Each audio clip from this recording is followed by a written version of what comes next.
Halo teman-teman, perkenalkan saya Napa dan Spesa. Dalam perusahaan Cafe and Board Game ini, saya sebagai orang yang berperan untuk mengontrol dan memperhatikan keuangan dalam perusahaan. Halo, perkenalkan nama saya Nathaniel Radrajo. Saya di sini sebagai owner dari perusahaan Coffee and Board Game. Halo teman-teman, saya Robert Endrianto Nugroho. Saya di sini sebagai founder dari Coffee and Board Games ini. Halo, perkenalkan saya Thomas Anggita Yoga. Saya berperan sebagai marketing manager. Oke, kita masuk dalam penjelasan tentang tim. Nah, di tim perusahaan ini digunakan untuk pembentukan usaha Coffee and Board Games. Untuk membuka usaha-usaha tersebut, ini membutuhkan beberapa tim. Yang pertama adalah owner, yang kedua investor Coffee and Board Games, yang ketiga adalah kasir, kemudian ada server, selanjutnya ada barista dan karyawan penunggu penyewaan board games. Dari tim perusahaan ini yang pertama terdapat owner. Owner adalah pemilik dari usaha Coffee and Board Games. Owner sendiri bertugas sebagai memberikan ide atau masukan kepada pembuat dalam Coffee and Board Games supaya Coffee and Board Games tersebut menjadi ramai atau memiliki pemikat yang sangat banyak oleh pembeli-pembeli. Yang kedua, tugas dari owner sendiri adalah untuk memastikan bisnis tersebut lancar jika dapat dikembangkan di dalam Coffee and Board Games tersendiri. Yang kedua adalah investor. Dari tim perusahaan ini, investor bertugas sebagai pemberian modal dalam perusahaan Coffee and Board Game ini. Pemberian modal tersebut bisa dialokasikan ke dana atau bisa ke barang yang digunakan dalam pembentukan Coffee and Board Games sendiri ini. Kemudian yang ketiga adalah kasir. Kasir dalam tim perusahaan ini bertugas sebagai penerima pembayaran yang dibeli oleh konsumen. Kasir ini juga bertugas sebagai pemantau transaksi. Transaksi itu sendiri bisa melalui penggunaan uang atau penggunaan kartu kredit atau debit. Kemudian yang keempat adalah server. Server dalam tim perusahaan Coffee and Board Game ini bertugas sebagai menerima pesanan dari pelanggan dan mengantarkan pesanan tersebut ke dapur atau ke barista. Selain itu, server juga bertugas untuk memastikan pesanan yang disajikan oleh barista ataupun chef sesuai dengan keinginan oleh pelanggan. Dan server tersebut bertugas sebagai memastikan pesanan selesai dengan tepat waktu. Kemudian server juga bertugas sebagai membersihkan makanan atau minuman jika konsumen sudah pergi dari tempat Coffee and Board Games tersebut. Kemudian yang kelima adalah barista dan chef. Barista dan chef dalam tim perusahaan Coffee and Board Game ini bertugas sebagai penerima pesanan dari server, kemudian dilanjutkan ke barista atau chef. Kemudian dari chef tersebut bertugas sebagai pembuat makanan atau minuman yang dipesan oleh konsumen. Dari makanan dan minuman tersebut nantinya akan disalurkan kembali ke server untuk diberikan oleh ke konsumen. Kemudian yang keenam adalah karyawan penunggu penyewaan board games. Dalam tim perusahaan Coffee and Board Games, karyawan penunggu penyewaan board games itu bertugas sebagai penunggu yang nantinya konsumen akan menyewa board games itu sendiri. Setelah konsumen itu menyewa board games, nantinya karyawan akan memintai jaminan, yaitu bisa sebagai KTP, kartu pelajar, dan lain sebagainya. Setelah dimintai jaminan, konsumen dapat mengambil board games yang dipilih.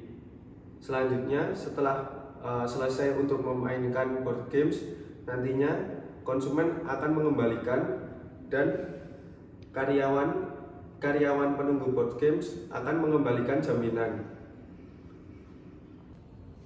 Jadi tujuan dari adanya Coffee and Board Game ini tentunya yang pertama adalah menyediakan suatu tempat bagi mahasiswa maupun pelajar dari kalangan apapun untuk dapat bekerja, untuk mengerjakan tugas maupun berkumpul dengan teman-teman di tempat ini. Namun tidak hanya itu, tujuannya yang lain adalah menyediakan berbagai board game atau papan bermain dengan banyak versi, yaitu untuk membantu apabila para pelajar maupun pendatang, konsumen yang datang lalu bingung untuk akan melakukan apa. Lalu berikutnya yaitu membuat para Gen Z maupun milenial untuk sedikit melepas handphone mereka, karena seperti kita tahu anak-anak Gen Z dan milenial pada zaman sekarang itu sangat terpatok pada handphone. Nah, di sini dengan disediakannya board game, di sini memaksa mereka untuk sedikit lepas dari handphone dan berkomunikasi dengan orang lain.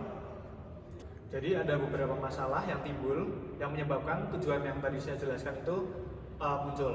Jadi masalah yang pertama adalah banyaknya pengunjung yang datang namun pada akhirnya bingung akan melakukan hal apa, atau mungkin para pengunjung yang sedang mengerjakan tugas lalu pada akhirnya mereka sudah jenuh dan bingung akan melakukan apa. Ataupun juga bisa pengunjung yang awalnya nongkrong pada akhirnya mereka juga akan bingung akan melakukan apa. Dari situ muncullah tujuan-tujuan seperti adanya board game yang kami sediakan. Lalu berikutnya yaitu masalah pengunjung yang sangat terpatok pada handphone. Jadi dapat kita lihat terkadang pada suatu coffee shop, walaupun mereka sedang berkumpul mungkin 3, 4, 5 orang, namun mereka hanya terfokus pada HP mereka masing-masing dan tidak melakukan komunikasi dengan yang lain. Nah, dari masalah-masalah seperti inilah yang mewujudkan dari tujuan mengapa kita memilih Coffee and Board Game ini. Ya, jadi solusi dari masalah tadi yaitu membuat suatu area khusus pada coffee shop tersebut dari perusahaan kita untuk tempat bermain board game. Lalu untuk mengakses ruangan ini, yang tempat area khusus bermain ini, yaitu akan ada harganya, yaitu estimasi mungkin sekitar 20 hingga 30 ribu, dan itu tidak ada waktu maksimal, jadi bisa sampai coffee shop ini tutup. Lalu berikutnya kenapa harus ada area terkhusus? Area khusus ini dibuat karena untuk menjaga dari kesterilan dan agar board game yang kita beli ini, yang kita akan berikan untuk para pelanggan itu dapat digunakan dalam jangka waktu yang lama. Seperti yang kita tahu, apabila area bermain dan area untuk makan dan minum dijadikan satu, maka itu akan ada akibat, mungkin bisa terjadinya tumpah ataupun makanan yang menempel pada board game, sehingga board game tersebut bisa cepat rusak. Seperti kita tahu, board game yang kita sediakan itu juga tidak hanya melulu tentang seperti monopoli ataupun catur dan lain-lainnya, tapi kita juga akan memberi board game yang mungkin jarang diketahui, jarang kita lihat di Indonesia. Jadi kita harus membeli dari beberapa, misalnya dari negara lain, dan kita akan import barangnya dari sana. Sehingga karena itulah harus ada area khusus untuk bermain. Setelah solusi, di sini terdapat alasan yang dimana kehadiran dari board game di dalam coffee shop sendiri bisa berdampak terhadap keuntungan dari kedua belah pihak, baik itu pengunjung ataupun pemilik dari coffee shop itu sendiri. Yang dimana pihak pengunjung bisa mendapat fasilitas dari sebuah coffee shop yang berguna untuk menyenangkan serta melepas penat dari banyaknya kegiatan yang mereka jalani sehari-hari. Sedangkan dari pihak pemilik coffee shop sendiri bisa mendapat keuntungan dari fasilitas yang mereka sediakan di dalam coffee shop apabila pengunjung tersebut lebih betah berlama-lama di dalam permainan board game yang ada di dalam coffee shop itu sendiri, dan juga bisa mendapat impact dari tipe pengunjung yang loyal. Nah, setelah poin alasan dibahas, selanjutnya terdapat poin yang membahas tentang apa itu besar pasar. Nah, untuk besar pasar sendiri ini tergolong besar dalam coffee shop yang membuka usahanya di dalam kota Yogyakarta. Karena kota Yogyakarta sendiri adalah yang terkenal dengan kota pelajar, di mana banyak sekali kalangan anak muda yang membutuhkan wadah seperti tempat untuk sekedar nongkrong, tempat untuk kerja kelompok, atau bahkan untuk sekedar melepas penat. Karena hal tersebut sangat dibutuhkan di dalam kalangan anak muda itu sendiri. Seperti kota Yogyakarta sendiri adalah untuk pihak pemilik coffee shop sendiri dapat memanfaatkan kesempatan untuk membuka peluang untuk mencari mata pencaharian yang target pasarnya adalah kalangan anak muda itu sendiri. Bahkan dalam siang ataupun malam hari pun di kota Yogyakarta selalu ramai akan aktivitas orang yang berada di dalam kota Yogyakarta. Setelah poin besar pasar dibahas, selanjutnya terdapat membahas tentang poin yang dimana yaitu sebuah kompetisi. Terdapat poin pertama yang membahas tentang bagaimana apabila kita membuka sebuah usaha kafe, tidak menutup kemungkinan adanya saingan yang berbentuk seperti coffee shop seperti kita yang memiliki konsep yang sama, yaitu membuka peluang tentang board game itu sendiri.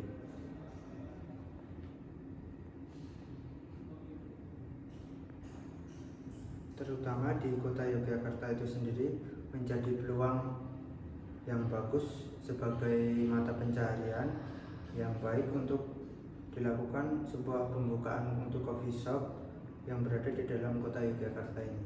Setelah poin pertama kita selesai bahas, kita masuk ke dalam poin pembahasan yang kedua, yang dimana selanjutnya pemilik coffee shop itu sendiri dapat membuka terobosan atau peluang baru dalam sebuah pembukaan coffee shop dengan acara yang dapat dikemas dalam sebuah bentuk turnamen board game.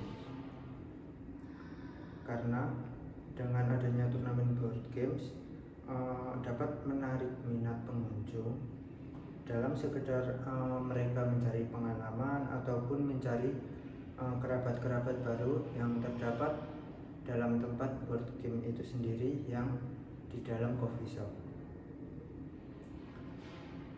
Dengan turnamen ini dapat diadakan pada saat hari weekend. Kenapa saat hari weekend? Karena pada saat hari weekend banyak peluang pengunjung untuk datang, karena pada hari itu adalah hari off dalam mereka dalam berkegiatan. Dan kenapa pada hari weekend? Karena biasanya akan lebih ramai daripada hari-hari seperti biasa, yaitu Senin sampai pun hari Jumat. Karena mereka cenderung mencari tempat hiburan yang menyenangkan dan dikunjungi baik mereka itu sendiri ataupun bersama dengan kerabat mereka untuk berkunjung di dalam coffee shop. Baik teman-teman, setelah sebelumnya kita tahu apa sih tujuan dari perusahaan ini, tentunya kita pasti ingin tahu juga apa sih produk yang ditawarkan oleh perusahaan ini ke depannya. Yang pertama dan utama yang pastinya perusahaan ini adalah perusahaan yang berbasis dalam kafe. Pastinya kita akan memberikan produk makanan dan minuman yang sangat luar biasa yang bisa kita jualkan kepada konsumen, dan kita pastikan kualitas serta rasanya pasti cocok untuk kalangan anak muda. Selanjutnya, kafe ini juga adalah kafe yang menyediakan berbagai macam board games. Di antaranya ada Monopoly, ular tangga, Ludo, dan catur. Itu adalah beberapa produk yang nanti kita tawarkan supaya teman-teman yang nanti ke depannya akan santai atau berkumpul di perusahaan ini, di kafe ini, itu tidak merasa bosan selama teman-teman nongkrong. Selanjutnya, gimana sih model bisnis dari perusahaan ini sebenarnya? Nah, karena kita adalah kafe, berarti ya secara tidak langsung perusahaan ini adalah suatu perusahaan yang berperan dalam model bisnis penjualan makanan dan minuman. Tapi apa perbedaannya dengan kafe yang lain? Nah, pada bisnis ini kita juga melakukan berbagai macam promo-promo menarik seperti paket-paket games atau juga paket-paket untuk teman-teman yang datang secara beramai-ramai untuk memancing peminat para pelanggan. Lalu selanjutnya perusahaan ini punya model bisnis seperti apa sih? Nah, seperti yang sudah kita tahu bahwa perusahaan ini adalah sudah perusahaan yang bergerak di bidang kafe. Pastinya model bisnis dari perusahaan ini adalah penjualan makanan dan minuman. Tapi di samping itu, perusahaan ini juga menawarkan beberapa penjualan dan penyewaan berbagai macam board games untuk teman-teman, supaya ketika teman-teman sedang nongkrong sama teman-teman atau mengerjakan tugas bersama-sama, teman-teman bisa diselingi dengan bermain berbagai macam board games agar teman-teman tidak mudah bosan tentunya. Lalu selanjutnya kita juga menyediakan berbagai macam promo untuk teman-teman. Mungkin untuk teman-teman yang ingin datang secara beramai-ramai, kita bisa berikan promo berbagai hal supaya teman-teman bisa jauh merasa lebih nyaman berada di tempat ini. Selanjutnya, model bisnis dari perusahaan ini juga kami menyediakan berbagai macam fasilitas yang bisa disewakan seperti ruangan diskusi untuk teman-teman yang ingin mengadakan rapat atau diskusi dengan organisasi-organisasinya tentunya. Selanjutnya, kita juga dalam perusahaan ini kedepannya akan mengadakan berbagai turnamen-turnamen games yang bisa teman-teman ikuti agar teman-teman juga bisa ikut seruan dan have fun bersama kita di Cafe and Board Games. Oke, setelah kita mendengarkan model bisnis yang sudah kita sampaikan tadi, kita juga akan memaparkan bagaimana sih proses keuangan atau pemetaan keuangan dalam perusahaan ini ke depannya ketika teman-teman melakukan investor pada perusahaan ini. Jadi dalam perusahaan kami mengatur bahwa keuangan akan 40% dibagi 30%, 20%, dan 10%. Nah, uraiannya secara tidak langsung adalah dalam 40% itu akan kami gunakan untuk pengembangan produk makanan dan minuman dalam kafe ini, karena tentunya ini adalah suatu kafe, jadi suatu keharusan untuk kita untuk bisa menyediakan suatu makanan yang enak, nyaman, dan berkualitas, tapi juga tetap ramah di kantong teman-teman.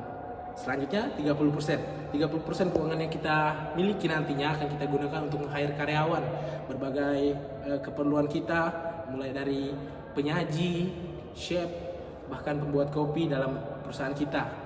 Selanjutnya 20% dari keuangan ini akan kita gunakan untuk membeli berbagai board games untuk teman-teman dari berbagai macam board games, mulai seperti produk-produk yang tadi sudah disebutkan sebelumnya.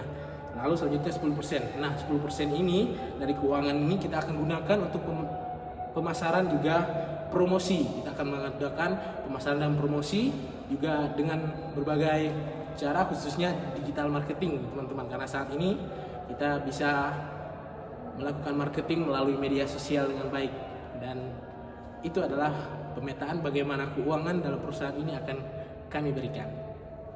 Sekian presentasi dari kami kelompok 5. Video ini dibuat untuk melengkapi tugas UTS dari kami mahasiswa Prodi Teknik Industri Universitas Atmajaya Yogyakarta. Jika terdapat kesamaan nama tokoh, cerita, atau apapun itu dalam video ini, itu murni kebetulan semata dan tidak ada unsur kesengajaan sama sekali. Sekian dari kami kelompok 5, kami pamit undur diri. Terima kasih.